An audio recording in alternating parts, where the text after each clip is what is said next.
Now that we have our basic methods of integration, including substitution, down pretty good, we need to move to some situations where substitution and other methods don't work, and so we need something called integration by parts.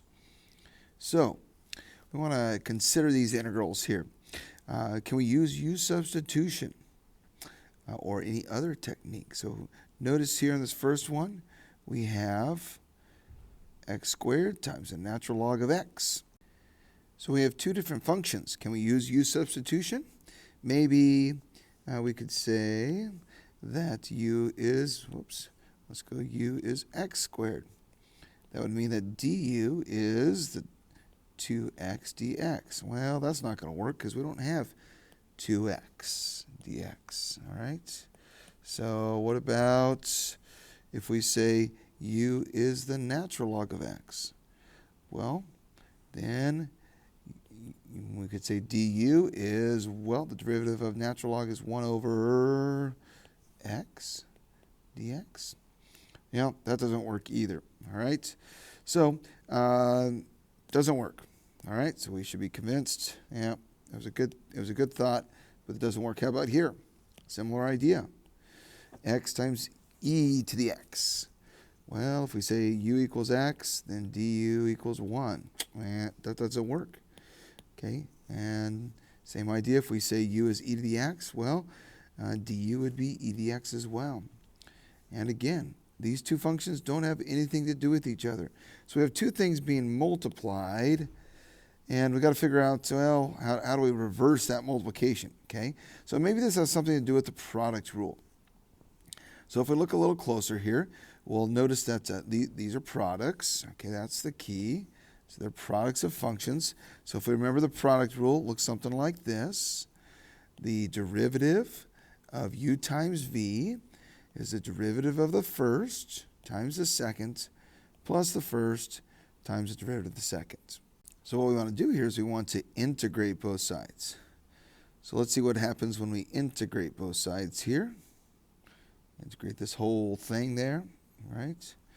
Well, when we integrate the left side, we just get u times v, because these are opposites, the derivative operator and the integral operator there. And if we integrate this side with respect to dx and this part with respect to dx, well, these dx's cancel, and we end up with the integral of v du and the integral of u dv. Okay, so then we have uv equals this. So if we rewrite this here and we solve for one of these on the right, let's get this one by itself. We can say this. We get this form.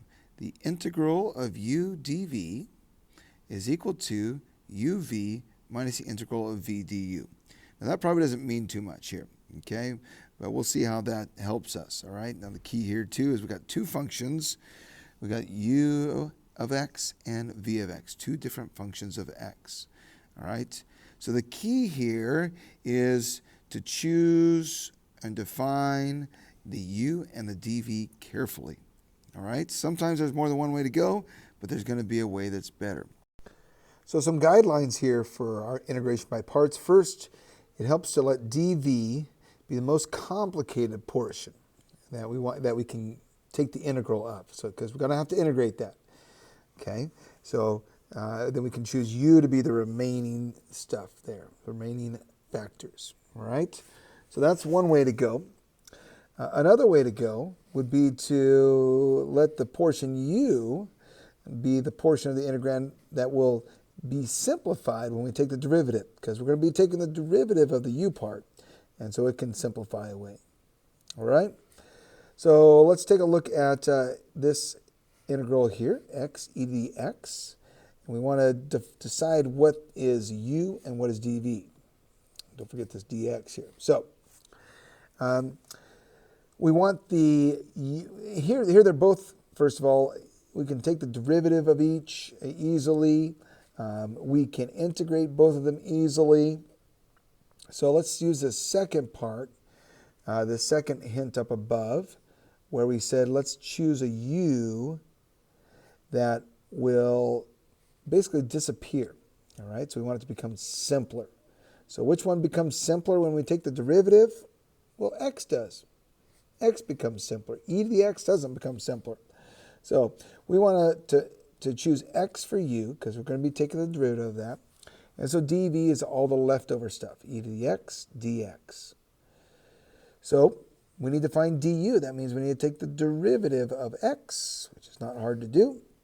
We take the derivative of x here, and we get 1. And that'll be 1 dx. What's really going on here, by the way, is we're saying du dx is equal to 1, and then we can multiply this over there. Okay. And we can write it as du is 1 dx. All right. Then we have dv. Well, if we integrate this, we can integrate that easily. And so integrating e to the x is e to the x. Okay. So now we can use our definition from up here. We've got the integral of u dv minus uv, equals uv minus the integral of v du. Okay, so let's write that out. We said the integral of u dv is equal to u times v minus the integral of v du. Something to memorize there, all right? So we've got the integral of u and dv, which we already described here, e to the x dx is equal to u, which is x, times v, which is e to the x, minus the integral of v, which is e to the x, du. And du is 1 dx. All right? So we now have x e to the x minus, and that 1 doesn't matter, e to the x dx.